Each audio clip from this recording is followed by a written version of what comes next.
Bonjour, ici Dominique Labelle, physiothérapeute chez Accès Physio. Aujourd'hui, je vais vous partager une étude très récente de 2020 et très intéressante. Et on voit le titre de l'article de l'étude juste ici. D'ailleurs, ça c'est un résumé. Si vous voulez lire l'article, l'étude au complet, elle est dans le lien dans la description de la vidéo. D'ailleurs, cette capsule s'adresse aux patients, futurs patients, les gens qui s'intéressent à la santé, les professionnels de la santé aussi. Merci d'écouter. Donc, super intéressant l'étude ici. Donc, ils ont pris 115 personnes qui n'ont pas mal aux genoux. Et puis, donc, en tout, 115 personnes, ça donne 230 genoux. Et ils ont donc passé des résonances magnétiques au niveau des deux genoux de ces personnes-là. Et puis, chez les sujets, il y avait donc 51 hommes, 64 femmes. L'âge médian est de 44 ans. Donc, on se rappelle, les gens sont asymptomatiques, donc les genoux ne sont pas douloureux. Et puis, ils ont passé donc des résonances magnétiques au niveau des genoux, les deux genoux de chaque personne. Donc, des résonances magnétiques de 230 genoux. Puis, ils ont conclu, ils ont vu que 97% des genoux qui sont pourtant asymptomatiques, non douloureux, donc 97% des genoux présentaient des lésions, des déchirures, des dommages à la résonance magnétique. Et pourtant, ces sujets-là, ces personnes-là n'ont pas de douleur. Donc, je trouve ça vraiment intéressant de vous partager cette étude-là, qui est tellement intéressante. Puis justement, j'aimerais ça vous parler de quelques points à la fin, un peu plus tard. Donc, dans les résonances magnétiques, ils ont vu que à peu près 30% des genoux présentaient des déchirures au niveau des ménisques, au niveau du ménisque. Et donc, si on regarde ici, donc j'ai mon Netter, un livre d'anatomie des ménisques, il y en a deux dans le genou, un ici, un ici. Donc, c'est des espèces de coussinets au niveau des genoux. Et puis, donc, 30% des genoux présentaient des déchirures au ménisque. Il y avait un grand pourcentage aussi qui présentait des problématiques au niveau du cartilage, des lésions aussi au niveau des tendons. Donc, quasiment 100% des genoux présentaient des signes de lésions, déchirures, etc. Donc, je trouve ça vraiment intéressant de vous partager ce super article scientifique. Donc, ce que ça me dit, c'est que tout d'abord, beaucoup de patients attendent en disant « Moi, je vais attendre avant de faire de la physiothérapie, je vais attendre d'avoir le résultat, d'avoir une résonance magnétique. » Et puis, très souvent, d'ailleurs, pour venir en physio, c'est accès direct, parenthèse, on n'est pas obligé d'avoir une prescription médicale. Et puis, très souvent, les médecins, ils vont prescrire, c'est les médecins qui prescrivent les résonances magnétiques, ils vont le prescrire quand ils jugent que ça change notre plan de traitement.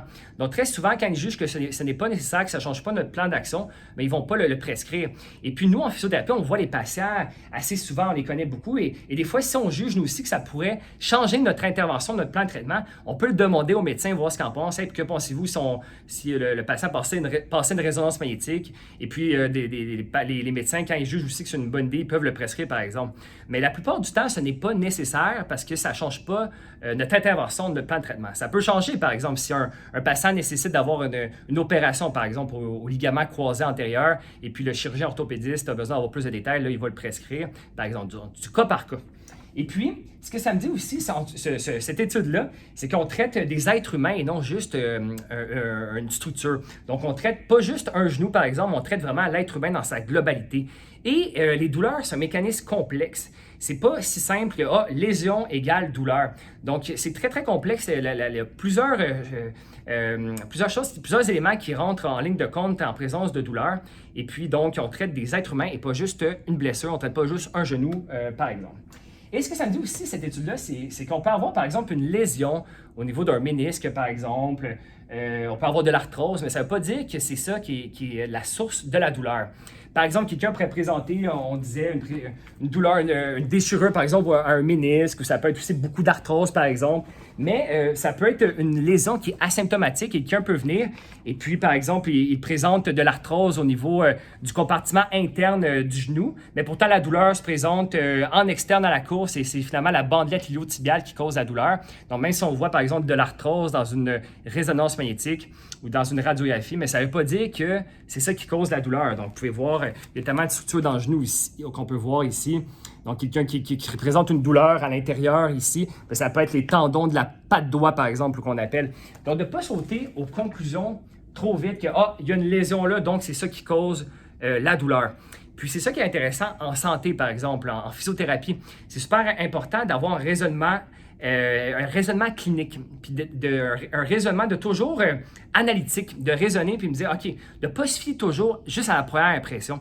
puis de raisonner, OK, il y a ça, mais de se faire des hypothèses. Il y a plusieurs hypothèses qu'on peut avoir et de se creuser la tête pour trouver, bien, c'est quoi la raison qui cause la douleur, c'est quoi la source de la douleur, mais c'est quoi qu'on doit faire pour optimiser notre plan de traitement et aider la personne. Donc, de ne pas juste se fier à l'intuition et à la première impression, mais vraiment faire une analyse et toujours analyser le plan de traitement puis trouver ce qui est le meilleur quand on évalue et on traite un patient. Aussi, donc c'est possible, donc, comme on dit, d'avoir des lésions, des dommages sans avoir de douleur. Et l'inverse aussi, on peut voir aussi certaines personnes qui présentent des fortes douleurs, mais pourtant, dans des tests d'imagerie, radiographie, résonance magnétique, par exemple, on trouve qu'il n'y a rien du tout. Donc, la douleur n'est pas toujours corrélée au dommage. Par exemple, là, on parlait du genou, mais par exemple, des gens qui... Moi, j'entends ça très, très souvent en clinique. « Ah, moi, j'ai de l'arthrose dans mon dos, c'est ça qui fait mal. » Ou « Ah, moi, j'ai une scoliose, c'est ça qui me fait mal. » Puis souvent, ça peut même avoir un impact négatif. Donc, par exemple, quelqu'un qui dit qu'il a une scoliose, à quel point on est sûr à 100% que la scoliose est responsable de 100% des douleurs à 100%? C'est très difficile à dire parce que des gens, par exemple, qui présentent des grandes scolioses et qui n'ont pourtant pas de douleur, il y a des gens qui n'ont pas de scoliose et qui ont beaucoup de douleur, donc c'est pas toujours corrélé. Idem avec l'arthrose, par exemple. Il y a des gens qui ont de l'arthrose sévère, qui n'ont pas vraiment de douleur, et il y en a qui ont un petit peu d'arthrose et beaucoup de douleur. Donc, c'est vraiment du cas par cas. Donc, pas toujours se fier à la première impression. Et puis, donc, ça fait des fois des personnes qui sont kinésiophobes, donc ont peur de bouger. Et puis, finalement, on ne traite pas juste un diagnostic, on ne traite pas juste hernie discale, on traite vraiment un être humain. Et puis, des fois, les gens pensent beaucoup à ça et ils ont peur de bouger, ils se déconditionnent. Et finalement, ça fait un cercle vicieux de douleur chronique. Autre exemple, des fois, je vois des gens qui viennent pour dire « Ah, j'ai une hernie discale ». Et puis, ben, ça fait des années qu'ils ont eu un diagnostic d'hernie discale auparavant. Puis, même la douleur, par exemple, est à gauche dans leur bas du dos, mais l'hernie discale était à droite. Donc, elle peut être asymptomatique. Et puis, ben, c'est ça. Donc, il faut toujours raisonner et puis se dire à quel point ben, c'est réellement ça qui cause le problème. Donc, je trouve ça vraiment intéressant de vous partager ce super article.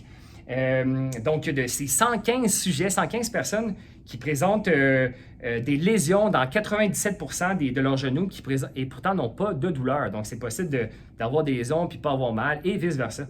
Donc, voilà. Et dans des prochaines capsules, je vais vous parler beaucoup de raisonnement clinique sur des pathologies comme ça, briser sur certains mythes aussi en santé. Donc, ça va me faire plaisir de vous partager ça.